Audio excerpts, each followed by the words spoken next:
This is Super Yacht News. In association with Go Earth, navigating boat buyers to better deals. Hi, welcome back to the channel. It's been a while. I know it's been exactly a week since I put out a video. You may be thinking I've been laying on the beach in Sicily, but the eagle-eyed amongst you might notice my background has changed slightly. Yes, I'm back home, and I've spent 4 days I put out a video Monday night, and then Tuesday I set off back home. You might not know this, but I actually drove down 3,000 kilometers or 1,850 miles ish, and so I had to drive back again with a car full of equipment, a lot of stuff that we bought down there as well. So I drove back 4 days. That's pretty tiring. I also stopped in Genoa. I've got a video coming probably at the weekend. Some footage from Genoa, from the marina there, old school yacht spotting. So look out for that. But that's what I've been doing anyway. That if you're wondering why the channel's been so quiet since last week. Now we've got actually, the title of this video will probably give it away, but we've actually got some new information on the Bayesian. It's not what I expected to be talking about in the first video back after doing such a long stint on one particular subject. But it's new CCTV footage that's been leaked and it's been shown on Italian television on a show called Quarta Repubblica. And we're going to look at that footage, and it shows the moment that the boat actually flipped over. So we'll go into that in a little bit. I've got a couple of stories to go first. If you want to skip forward, you can. There's we put chapter markers, so you can actually skip forward. But if you otherwise, you can watch, because we've got actually some interesting footage here for you to see. First story we've got here: Lady Dia runs aground. Ran aground in Bonifacio Marina, just outside the entrance of the Bonifacio Marina, which is off the southern coast of Corsica in France. Corsica, if you don't know, is an island that was formerly Italian. That's why a lot of the names are kind of Italian sounding. It was given to France to pay off a debt a couple of hundred years ago. Anyway, the yacht has believed to have, according to SuperYacht Times, it says the yacht deviated from its course and collided with a rocky outcrop near the shoreline while approaching the narrow harbour. I've got some footage from Apple Maps here, which shows you the area, or almost the precise area where the vessel ran aground. Now, in other reporting, we've seen that there was some sort of control issue with the vessel, and that's why they ran aground. It's unlikely that they would just accidentally steer into the rocks unless there was some sort of failure. That's what we've seen reported elsewhere. It says there's an investigation underway to determine the cause of the accident, although initial findings suggest, possible control system issue. There you go. And no injuries or environmental impact have been reported following the grounding, and it remains unclear whether Lady Dia sustained any structural damage. So that's the first story there. Now we've got some footage here that's actually a little bit old, maybe a couple of weeks old. This is from the Super Yacht Dreamboat, and it's actually recorded by the Portuguese search and rescue team, and they flew a helicopter out to the yacht to airlift two of the crew from the vessel. One of the crew, as you can see in the video footage here, is on a stretcher. The other one apparently seems to have been airlifted just to stay with the person who's on the stretcher. But I'll show you that video now. Antenas lá na parte de cima para baixo, segundo patamar. 3 à direita, 1 em frente, 2 à direita, 1 em frente. Totalmente esticada. Acaba a sair, a passar o gancho do comprador. Confirma então o briefing de emergência. Não, pronto, tem, acaba a sair. Tudo normal. Acho que depois quando o barco abanar vai ser pior. Ok, deixou também o comprador posicionar-se. Ok. Acaba a sair. Ok. Ele está a querer ir para baixo nesta posição. Mantenha. O barco vai acalmar. Mantenha a posição. Acaba a sair. E o operador a tocar no deck e agarrar-se ao deck. O cooper não se prendeu lá nenhum. Portanto, com a subida e descida da embarcação. Mantenha. Irem buscar a vítima. Tudo normal. Está confortável aqui? Sim. Ela foi colocada com um plano, está bem? O operador vai se ligar ao gancho, ok? para a direita. Tenho quase sinal pronto, tenho sinal pronto. Esticar, acaba de entrar, acaba de esticar, esticou, o reparador livrou o deck.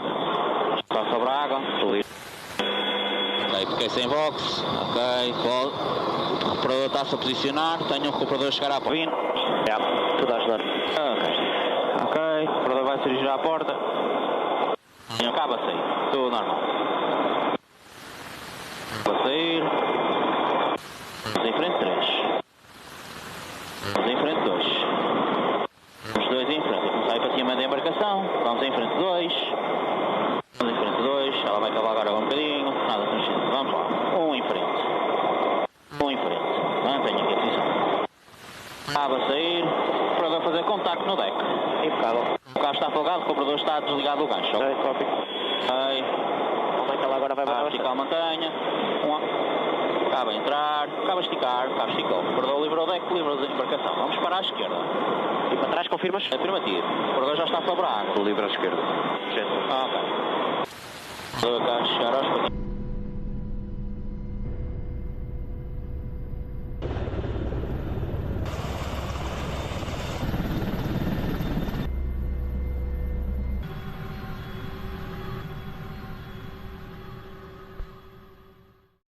Now, we don't have any other details about what was happening here. Like I said, it was posted on the Portuguese search and rescue website with no details.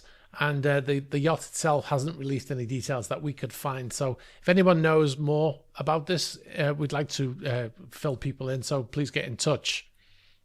Now we'll move on. A motor yacht Flying Fox, massive yacht, 136 meters. That was formerly owned by Dmitry Kemenchek, who is the owner of, amongst other things, Moscow Airport.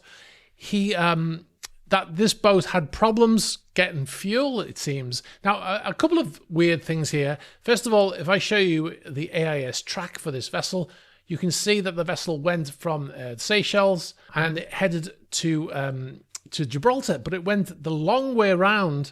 Instead of going through Suez Canal, they went the long way around, which is very unusual. I mean, it's possible they did that to avoid all of the the fighting that's going on in that area. But I've seen other yachts go through there. It could be some other reason, but I think that's probably the reason they decided to go around, because that would cost a lot more money to go around like that. But anyway, the vessel arrived, as you can see from AIS, the vessel arrived in Tangier. And they were hanging around outside for a while, and then they left. Looked like they were trying to bunker, but they weren't allowed to dock. Then they went to Gibraltar, and the same thing happened. The boat was at anchor or treading water while they were trying to get permission to enter. That's a speculation, that trying to get permission to enter. I mean, you do have to get permission to enter, but it looks like they were trying to go in there and they were denied and turned away from there also. And then the yacht sailed to Olbia, which is in Sardinia, not Sicily, but Sardinia. You'll know that joke, or you won't.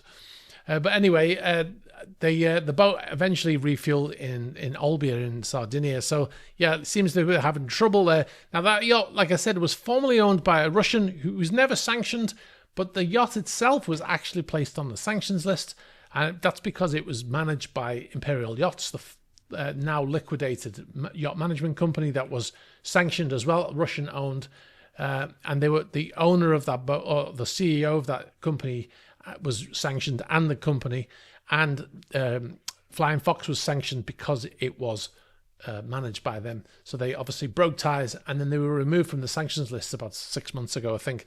And apparently we've been told that the yacht was sold to somebody who lives in the UAE. Now, we don't know who the owner is. Maybe those countries do know who the owner is. I noticed that there's a lot of Russians who have settled in the UAE who've got citizenship there. Now, as we don't know who the owner is, and they're saying that he's from the UAE, it's quite possible it's actually another Russian who's got citizenship there, and that's the reason why the boat's not being allowed in. However, having said that, it's unlikely they would want the boat to go in to those locations, knowing that they could possibly get seized. So yeah, I'm not quite sure what was happening there, but it seems like they got turned away from Tangier and Gibraltar. Now, if you've got any more information on that, we'll be interested to hear it. Right, so we'll move on now to the Bayesian update. Before we go into the CCTV footage, we've got an update from TMC Marine. You know, we've been reading out their press statements, and they said that the recovery operation for the Bayesian is now completed, and that's after they removed, they salvaged the mast. Unfortunately, we were unable to film that because I'd already left. They actually recovered it the day I left. So anyway, they sent us some photos here of this little tug apparently towing that mast down to the port where the yacht is on the hard, and you can see the airbags that they used to float that up to the surface. Now, in another photo, these are the photos that were released by TMC Marine. There's a photo here of the front of the boat, and you can see the anchor chain hanging down there. Now, remember, they cut the anchor chain off, and they recovered that anchor with the chain. We were actually filming on the live stream at the time, and we showed that footage. Well, this is what's left of it, you know. So that was paid out when they were at anchor in Porticello before the boat flipped over. Yeah, so like I said, sticking with Bayesian and talking of leaky ships, more footage has been leaked by the Italian authorities from the CCTV system on board Bayesian. It's been leaked to a TV show in Italy called Quarta Repubblica. They were the same TV show that released the footage of the divers, which was also leaked footage, right? The divers who were diving on Bayesian, which we showed you in the past. Now, I would imagine the MAIB, the Marine Accident Investigation Branch, who have been doing an investigation because the boat was registered in the UK, I would imagine they've seen this footage. It does corroborate a lot of what was in the report, so it's probable that they saw this footage. Now, the footage was recovered from a DVR that was on board the yacht. It would have been on the bridge. It would have been an independent unit, you know, that's been type approved to be on board that vessel. Now, the way the CCTV is powered, it's powered through the ship's systems, the generators. So once the power was cut to that system and the emergency batteries came on, the CCTV would have gone offline. But also once it went underwater as well, that would have been the end of those cameras. The footage is from these two cameras here that you can see on the mast. They have two cameras, one for port side and one for starboard side. It's standard operating procedure to have one pointing towards the stern and one pointing forwards whilst at sea, and then switching one of them to where the tender operations are carried out during that period. Now, in this first footage here, you can see the tender in the water, and you can see it's on the whips. Those whips are to hold the tender in place. And then you can also see the extended passerelle lower down where the arrow is pointing.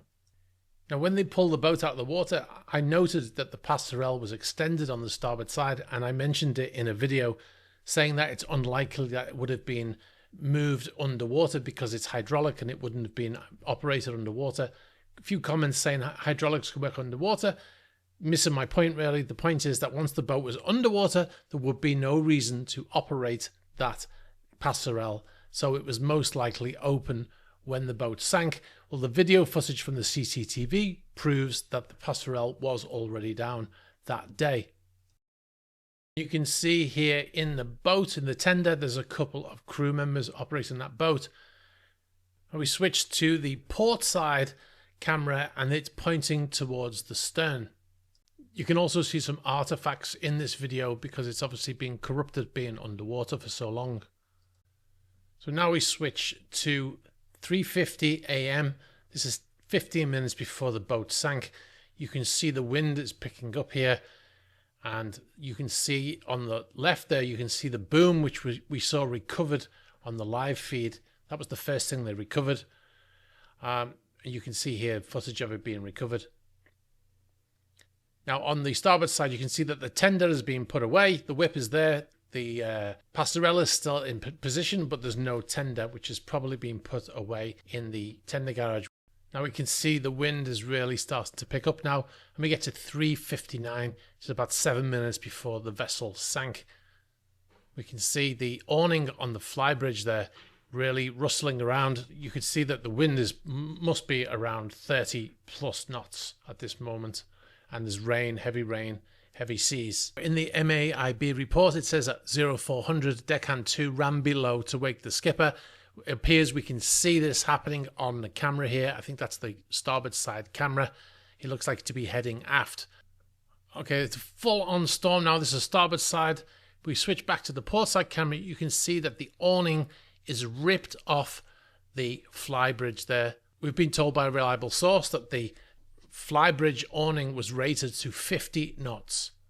Now you can see the awning flapping around in the wind there, things being thrown around on the deck. 4:05, just seconds before the boat turns over. This is the starboard side camera, and you can see that the vessel gets hit by massive winds, and then you can see the lights are still on, by the way. Please note that the lights are still on, and then you can clearly see the camera is underwater just for a couple of seconds there before the power is cut. You see there on the port side, the lights are still on, contrary to a lot of talk at the time that there'd been a blackout. There has not been a blackout until the boat flipped over, and you can clearly see it again there. The camera is underwater for a few seconds until the power does go out to those cameras. Once the generators went out, the CCTV would have stopped working, and the emergency power would not have been sent to those cameras. Anyway, let us know what you think in the comments about the CCTV footage. I think it's pretty compelling, showing the boat flipping over, how quickly it seemed to have happened. And like I said, that footage would have gone, that would have been the last that it recorded. As soon as the boat flipped over, the generators would have stopped operating and the emergency batteries would have taken over, but they would have only powered things that were critical, and that's not one of those things. So that's why they would have stopped, even if they were waterproof, which they're probably not. All right, we'll move on. We'll do a YotSpot. Stick around as well. I've got a corrections coming up as well. First on the list here, we've got Yacht Aviva in Gojek in Turkey, I believe, sent in by an anonymous contributor. The 98-meter or 321-foot yacht built by Abiking and Rasmussen. It's built for Joe Lewis, not the boxer. This chap used to own another boat also called Aviva, 68-meter, which he sold after taking delivery of this. He owns a marina in the Bahamas, and he's built a lot of apartments and houses there. And I used to call it the Truman Show. I used to spend a lot of time there in the past. Next yacht on the list here, we've got Rocinante. There's a couple of people sent in photographs. One person called Gunnar Brew, and the other Victor Rineveld. Sorry, Victor, if I got your name messed up. But these were taken in Mare Island shipyard near Vallejo in California. And obviously, owner of this boat is Gabe Newell. He runs a number of he owns a number of other super yachts and support vessels as well. And then, if you remember episode 478, I think it was in May, we did a video where super yacht captain Tristan Mortlock sent us some footage of a yacht that crashed into the marina wall in Corfu, narrowly missing his yacht, which had just left from that same berth a few minutes earlier. Well, we've got some footage sent in to us of the vessel being recovered. I say recovered like that because they've got a digger on a barge and they're just demolishing this thing. There's no plans to recover that and refloat it, clearly, by the way that they are ripping that thing apart. So that's that happened. And then we've got a photograph here of Sailing Yacht Koru in Croatia on its way to Venice for the wedding. If you didn't know, he just married his long-term fiance there. He getting married a second time. He just spent 30 billion on his last divorce, so hopefully he's got the proper paperwork in order for the second marriage. But they tried to actually stop that wedding. The locals were not happy that he'd basically taken over Venice for his wedding, but they must have put in a lot of money into Venice for that weekend. Anyway, that boat was in Croatia leading up to the Venice wedding. I've got one more thing before I go. In the last video, I talked about Bayesian being out of the water, and they put the yacht on the hard, and I was talking about the starboard side of the vessel, and I said that the vessel had been hosed down by the salvage people. Well, a lot of people took exception to that comment, even though I said it, emphatically, like I already knew that was what happened. Normally when I'm speculating, I will say that it's speculation, or I will say it was probably, or something like that. But I said the vessel was hosed down by the salvage people. So we had a lot of people posting comments. They haven't hosed it down. It was resting on its starboard side. That side was sat in the mud, therefore no growth could occur. I don't think the rescue crew hosed down part of the hull. I believe that side is clean because the section was sitting on the seabed. The clean part of the starboard side of the blue hull is the part that lay on the seabed, so less exposed to normal sea mud organic growth. I doubt the salvors cleaned it. They didn't hose it down, in speech marks. It was laying on that side. The reason why the starboard side is partially shiny is that the area that the hull laid on in the sand, and so no growth. And then the last one, the side was cleaned by the flow of seawater they pumped out during the raising of the boat. Well, they're all incorrect, and I can prove it because I've got footage of the salvage people hosing down the side of the yacht, hence me saying that they hosed down the side of the yacht. It seems like an odd thing to do, so I can understand why people will probably think, well, that's probably not what happened. But that's exactly what happened. They hosed down the side of the boat, probably just curious to see if it came up, quite clean, which it did. So there you go, correcting corrections. They did actually hose down the side of the yacht. And one other thing I did say that in the last video that was incorrect is that when I was leaving, I said, so that's it, guys. That's everything that we've got from here, from Porticello, beautiful Sardinia. I was clearly in Sicily. Most people got it, that I was very tired and I just misspoke. A couple of people were like, Porticello is not in Sardinia, it's in Sicily. I did know that it was in Sicily because I was actually in Sicily, right? I just obviously misspoke. People corrected me like I don't know where it is. But yeah, I did say Sardinia when I meant Sicily, but I was extremely tired at that point. So yeah. Anyway, most people got it, and there were like funny comments in the comments section that and they understood that I was very tired and stuff like that. So that was cool. But like I said, there were a couple of I can't find them when I was looking just now. But there was a few funny comments, or a few not so funny comments. All right, guys. Anyway, I'll leave it there. I know this is I know it's normally YotSpot is normally done on a Friday, but because it is because I didn't do a video on Friday because I was super tired and still traveling, I decided I would do one today instead. That's why I'm doing it. So yeah, it's not the weekend. Don't get confused like I do. It is not Friday. It is Monday. So if I said Friday YotSpot in this video, then I meant Monday YotSpot. Thanks for all the nice comments after the last video. There were so many of them. I couldn't even click like on all of them, but I tried my best to do it. But I really appreciate all of the comments from everybody who appreciated the work that we did in Sicily, not Sardinia. All right, guys, I'll leave it there. Be sure to like this video and all that stuff. Check us out on Patreon. There is a video coming of the trip home from Sicily. I videoed that, of course. So look out for that also. All right, guys, thanks for watching, and I'll catch up with you soon. Bye-bye.